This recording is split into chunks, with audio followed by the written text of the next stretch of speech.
ಎಲ್ಲರಿಗೂ ನಮಸ್ಕಾರ. ಕರ್ನಾಟಕ ಪರೀಕ್ಷಾ ಪ್ರಾಧಿಕಾರ ಕರ್ನಾಟಕ ಸಾಮಾನ್ಯ ಪ್ರವೇಶ ಪರೀಕ್ಷೆ 2026 ಕರ್ನಾಟಕ ರಾಜ್ಯದಾದ್ಯಂತ 745 ಪರೀಕ್ಷಾ ಕೇಂದ್ರಗಳಲ್ಲಿ 3,30,000 ವಿದ್ಯಾರ್ಥಿಗಳು ಬರೀಲಿಕ್ಕೆ ಎಲ್ಲ ವ್ಯವಸ್ಥೆಯನ್ನು ಸಿದ್ಧತೆಗಳನ್ನು ಮಾಡಿಕೊಳ್ಳಲಾಗಿದೆ. ತಾವೆಲ್ಲ ವಿದ್ಯಾರ್ಥಿಗಳು ಈಗಾಗಲೇ ಹಾಲ್ ಟಿಕೆಟ್ ಡೌನ್ಲೋಡ್ ಮಾಡಿದ್ದೀರಾ ಅಂತ ಭಾವಿಸ್ತೀನಿ. ಯಾರಾದರೂ ಕೆಲವರು ಮಾಡಿಲ್ಲ ಅಂತಂದರೆ ದಯಮಾಡಿ ಹಾಲ್ ಟಿಕೆಟನ್ನು ಡೌನ್ಲೋಡ್ ಮಾಡ್ಕೊಳ್ಳಿ. ತಮಗೆಲ್ಲ ಗೊತ್ತಿರುವಂತೆ ಕರ್ನಾಟಕ ರಾಜ್ಯದಲ್ಲಿ 40% ಎಲ್ಲ ಇಂಜಿನಿಯರಿಂಗ್ ಕಾಲೇಜುಗಳ ಸರ್ಕಾರಿ ಇಂಜಿನಿಯರಿಂಗ್ ಕಾಲೇಜುಗಳ 100% ಮತ್ತು 100% ಫಾರ್ಮ್ ಸೈನ್ಸು, ವೆಟರ್ನರಿ, ನರ್ಸಿಂಗು ಎಲ್ಲ ಸೀಟ್ಗಳನ್ನು ಈ ಪರೀಕ್ಷೆಯ ಒಂದು ರ್ಯಾಂಕ್ ಆಧಾರದ ಮೇಲೆ ನಾವು ಹಂಚಿಕೆ ಮಾಡೋದ್ರಿಂದ ಮೆರಿಟೋರಿಯಸ್ ವಿದ್ಯಾರ್ಥಿಗಳಿಗೆ ರಿಯಾಯಿತಿ ದರದಲ್ಲಿ ಫೀ ಸಹ ಇರೋದ್ರಿಂದ ಪರೀಕ್ಷೆಯನ್ನು ತಾವು ಒಳ್ಳೆ ರೀತಿಯಲ್ಲಿ ಬರೆದು ತಾವು ರ್ಯಾಂಕನ್ನು ಪಡೆಯುವಂಥದ್ದು, ಕೌನ್ಸಿಲಿಂಗಿಗೆ ಭಾಗವಹಿಸುವಂಥದ್ದು ಅನಿವಾರ್ಯ. ಕೆಲವು ವಿದ್ಯಾರ್ಥಿಗಳು ಒಂದೆರಡು ಸಬ್ಜೆಕ್ಟಲ್ಲಿ ಏನಾದ್ರೂ ಫೇಲ್ ಆಗಿತ್ತು ಅಂತಂದರೆ ನಾನು ಯಾಕೆ CET ಬರೀಬೇಕು, ನಾನು ಹೆಂಗಿದ್ರೂ ಫೇಲ್ ಆಗಿದ್ದೀನ ಅಂತ ತಾವು ಭಾವಿಸಿರ್ಬೋದು. ತಾವೇನು ಚಿಂತೆ ಮಾಡೋ ಅಗತ್ಯ ಇಲ್ಲ. ತಮಗೆಲ್ಲ ಗೊತ್ತಿರುವಂತೆ ಎರಡನೇ ಪರೀಕ್ಷೆಯನ್ನು ಅವರು ನಡೆಸಲಿಕ್ಕೆ ಎಲ್ಲ ವ್ಯವಸ್ಥೆಯನ್ನು ಮಾಡಿಕೊಂಡಿದ್ದಾರೆ. ಆ PUCಯ ಎರಡನೇ ಪರೀಕ್ಷೆಯ ಫಲಿತಾಂಶವನ್ನೂ ಸಹ ನಾವು ಆಧರಿಸಿ CET ರ್ಯಾಂಕನ್ನು ನಾವು ಕೊಡೋದ್ರಿಂದ ತಮಗೆ ಇನ್ನೂ ಅವಕಾಶ ಇದೆ. ಹಾಗಾಗಿ ತಾವು CETನ ಬರೀಬೇಕು ಅಂತನ್ನುವಂಥದ್ದು ನನ್ನ ಒಂದು ವಿನಂತಿ. ಹಾಲ್ ಟಿಕೆಟ್ ಜೊತೆ ಒಂದಷ್ಟು ಇನ್ಸ್ಟ್ರಕ್ಷನ್ಗಳನ್ನು ವಿದ್ಯಾರ್ಥಿಗಳಿಗೆ ಕೊಟ್ಟಿದ್ದೀವಿ. ದಯಮಾಡಿ ಆ ಇನ್ಸ್ಟ್ರಕ್ಷನ್ಸ್ಗಳೇನಿದೆ, ಸೂಚನೆಗಳೇನಿದೆ ಪ್ರಾಧಿಕಾರ ಕೊಟ್ಟಿರುವಂಥದ್ದು ತಾವು ದಯಮಾಡಿ ಸ್ಟಡಿ ಮಾಡಿ ಒಂದು 10 ನಿಮಿಷ ತಾವು ಅದನ್ನು ಗಮನವಿಟ್ಟು ಓದಿದರೆ ನಿಮ್ಮ ಪರೀಕ್ಷೆ ಭಾಳ ಸುಗಮವಾಗಿ ಆಗುತ್ತೆ ಅಂತನ್ನುವಂಥದ್ದು. ತಾವೆಲ್ಲರೂ ಹಾಲ್ ಟಿಕೆಟ್ ಡೌನ್ಲೋಡ್ ಮಾಡ್ಕೊಂಡಿರೋರಿಗೆ ತಮಗೆ ಗೊತ್ತಿದೆ. ತಾವು ಹಾಲ್ ಟಿಕೆಟ್ ಡೌನ್ಲೋಡ್ ಮಾಡುವಾಗ ಒಂದು ಡ್ರಾಫ್ಟ್ ಪ್ರಾಕ್ಟೀಸ್ OMR ನಾವು ಕೊಟ್ಟಿದ್ದೀವಿ. ವಿದ್ಯಾರ್ಥಿಗಳೇ ದಯಮಾಡಿ ಅರ್ಥ ಮಾಡ್ಕೊಳ್ಳಿ. ತಾವು ಕೆಲವರು ಖಾಸಗಿ ಕಾಲೇಜವರು OMR ಪ್ರಾಕ್ಟೀಸ್ ಮಾಡಿರ್ಬೋದು, ಕೆಲವು ಸರ್ಕಾರಿ ಕಾಲೇಜಲ್ಲೂ ಮಾಡಿರ್ಬೋದು. ಆದರೆ ಕೆಲವು ವಿದ್ಯಾರ್ಥಿಗಳು OMR ಈ ಸರ್ಕಲ್ಗಳನ್ನ ಬಬಲ್ ಮಾಡುವಂಥದ್ದನ್ನು ಅಭ್ಯಾಸ ಮಾಡಿರಲ್ಲ. ತಾವು ದಯಮಾಡಿ ಒಂದು ಅರ್ಧ ಗಂಟೆ ಕುಳಿತುಕೊಂಡು ಈ OMR ತಿದ್ದುವಂಥ ಕೆಲಸವನ್ನು ಮಾಡಿ. ನಿಮಗೆ ಸ್ವಲ್ಪ ಕಾನ್ಫಿಡೆನ್ಸ್ ಬರುತ್ತೆ. ಮೊದಲ ದಿನ ಮೊದಲ ಪತ್ರಿಕೆಯಲ್ಲಿ ನಿಮಗೆ ಗೊಂದಲ ಆಗುವಂಥದ್ದು ತಪ್ಪುತ್ತೆ. ದಯಮಾಡಿ ಅದನ್ನು ಮಾಡಿ. ಮತ್ತು ಆ ಪ್ರಾಕ್ಟೀಸ್ OMR ತಾವು ಪರೀಕ್ಷಾ ಕೇಂದ್ರಕ್ಕೆ ತೆಗೆದುಕೊಂಡೋಗ ಅಗತ್ಯ ಇಲ್ಲ. ಹಾಲ್ ಟಿಕೆಟನ್ನು ತೆಗೆದುಕೊಂಡು ಹೋದರೆ ಸಾಕು. ಪ್ರಾಕ್ಟೀಸ್ OMR ಪ್ರಾಕ್ಟೀಸ್ ಮಾಡಿ ತಾವು ಅದನ್ನು ಹರಿದು ಹಾಕುವಂಥದ್ದು ಒಳ್ಳೆಯದು. ಡ್ರೆಸ್ ಕೋಡಿಗೆ ಸಂಬಂಧಪಟ್ಟಂತೆ ಸಾಕಷ್ಟು ಮೀಡಿಯಾದಲ್ಲಿ, ಸೋಷಿಯಲ್ ಮೀಡಿಯಾದಲ್ಲಿ, ವಾಟ್ಸಪ್ಪಲ್ಲಿ ಎಲ್ಲ ಬೇರೆ ಬೇರೆ ಥರ ಗೊಂದಲ. ಏನು ತಾವು ತುಂಬ ಟೆನ್ಷನ್ ಡ್ರೆಸ್ ಕೋಡಿಗೋಸ್ಕರ ಮಾಡ್ಕೊಳ್ಳುವಂಥ ಅಗತ್ಯ ಇಲ್ಲ. ತಾವೇ ಅರ್ಥ ಮಾಡ್ಕೊಳ್ಳಿ.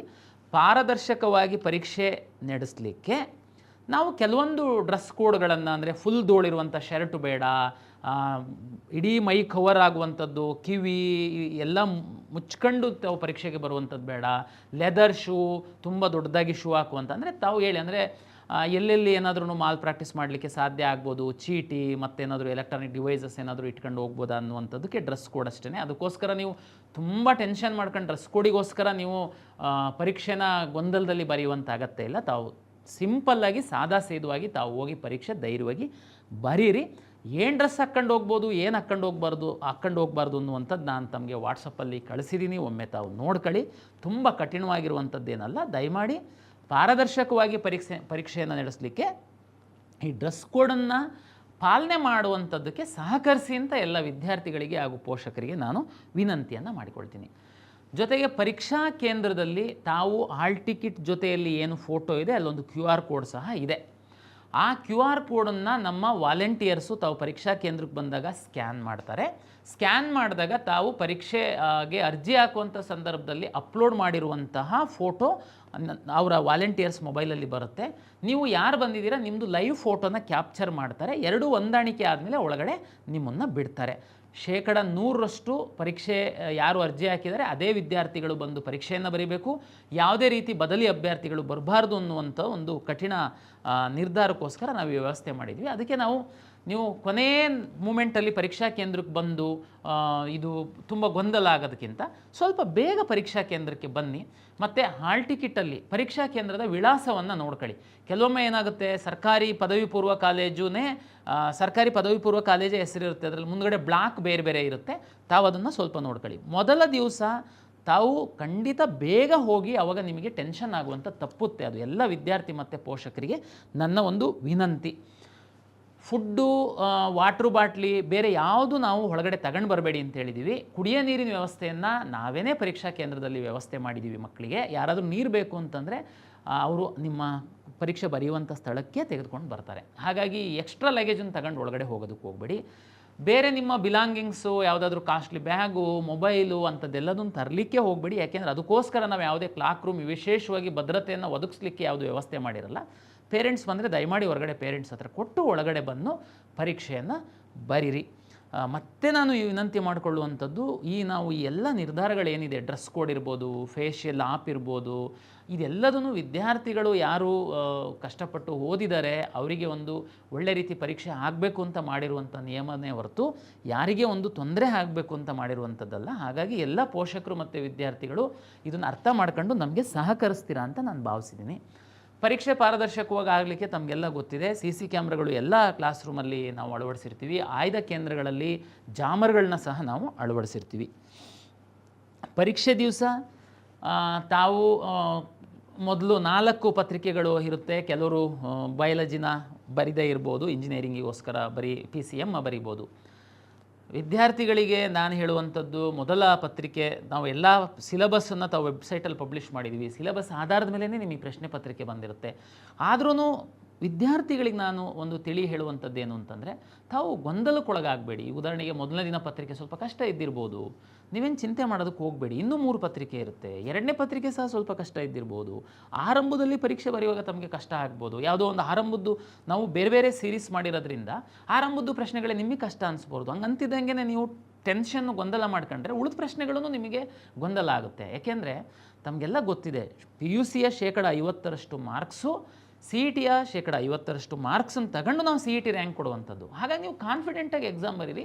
ಒಂದೆರಡು ಪ್ರಶ್ನೆಗಳು ಅಥವಾ ಆರಂಭದ ದಿನದ ಪತ್ರಿಕೆಗಳು ತಮಗೆ ಟಫ್ ಆಗಿದೆ ಅಂತಿದ್ದಂಗೆ ಉಳಿದು ಪತ್ರಿಕೆಗಳಲ್ಲೆಲ್ಲ ನೀವು ಗೊಂದಲ ಮಾಡ್ಕೊಂಡು ಸುಮ್ಮನೆ ಟೆನ್ಷನ್ ಮಾಡ್ಕೊಂಡ್ಬಿಟ್ಟು ಆ ಪತ್ರಿಕೆಗಳನ್ನೂ ಹಾಳು ಮಾಡ್ಕೊಳ್ಳೋದಕ್ಕೆ ಹೋಗಬೇಡಿ. ಹಾಗಾಗಿ ಇನ್ನೂ ಏನು 3-4 ದಿನ ಇದೆ ಪರೀಕ್ಷೆಗೆ. ತಾವು ಶಾಂತ ರೀತಿಯಿಂದ ತಾವು ಅಭ್ಯಾಸ ಮಾಡಿ ಪರೀಕ್ಷಾ ಕೇಂದ್ರಕ್ಕೆ ಬೇಗ ಹೋಗಿ ಶಾಂತವಾಗಿ ಪರೀಕ್ಷೆಯನ್ನು ಬರೀರಿ. ತಮಗೆಲ್ಲ ಗೊತ್ತಿರುವಂತೆ ಇಂಜಿನಿಯರಿಂಗ್ ರ್ಯಾಂಕಿಗೆ PCM CETದು ಮತ್ತು 50% PUCದು ತಗೊಳ್ತೀವಿ. ಫಾರ್ಮ್ ಸೈನ್ಸಸ್ ರ್ಯಾಂಕಿಗೆ PCMB 50% ಮತ್ತು ತಮ್ಮ PUCಯ PCMB 50% ತಗೊಳ್ತೀವಿ.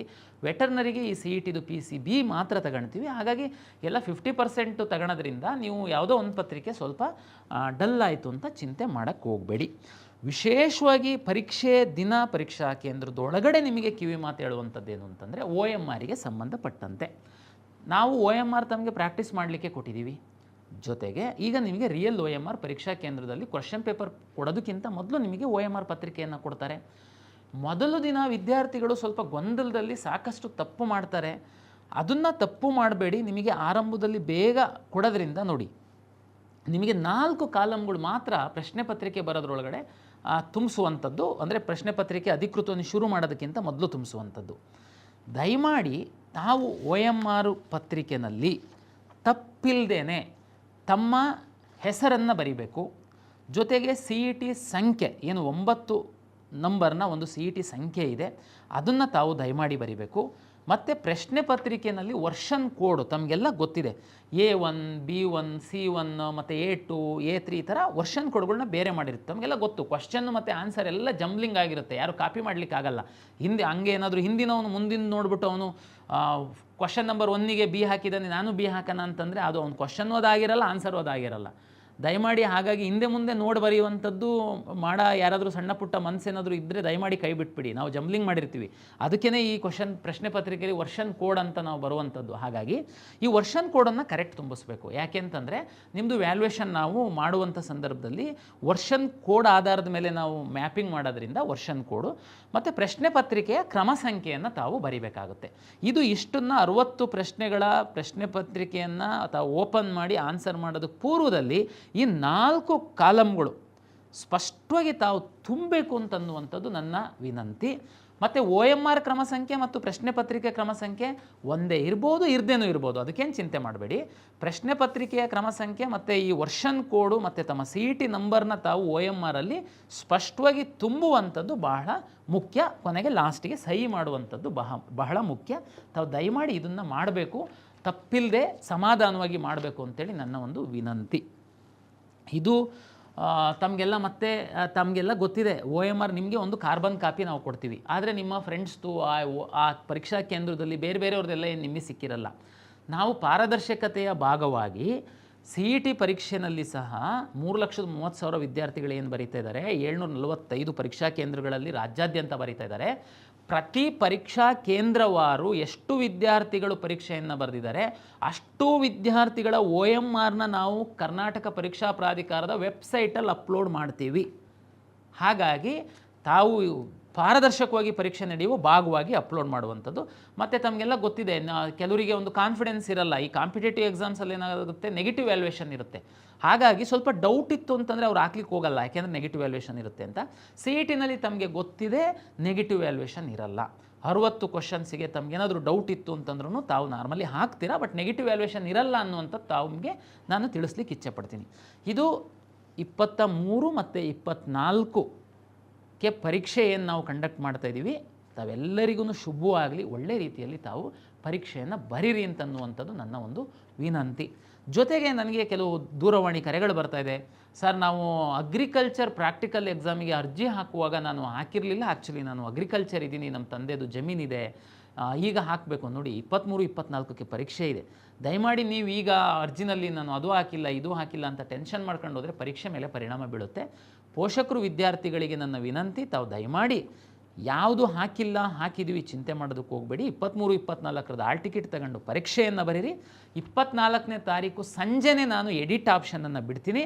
ಒಂದು ವೇಳೆ ಯಾರಾದ್ರೂ ಏನಾದ್ರೂ ಕ್ಯಾಸ್ಟ್ ಸರ್ಟಿಫಿಕೇಟ್ ಹಾಕಿಲ್ಲ, ಅಗ್ರಿಕಲ್ಚರ್ ಪ್ರಾಕ್ಟಿಕಲ್ ಎಕ್ಸಾಮಿಗೆ ನಾನು ಹಾಕಿಲ್ಲ, ದಯಮಾಡಿ ಎಡಿಟ್ ಮಾಡುವಂತ್ರಿ, ಅವಕಾಶ ಕೊಡೋಣ. ನಮ್ಮ ಹುಡುಗರು ಏನೋ ಮಿಸ್ಟೇಕ್ ಮಾಡಿದ್ದಾರೆ ಅಂತಂದ್ರೆ ಅದನ್ನು ಸರಿಪಡಿಸುವಂಥದ್ದು ನಮ್ಮ ಜವಾಬ್ದಾರಿ ಇರುತ್ತೆ. ಅದಕ್ಕೋಸ್ಕರ ಪರೀಕ್ಷೆ ಹಾಳು ಮಾಡ್ಕೊಂಡ್ಬೇಡಿ.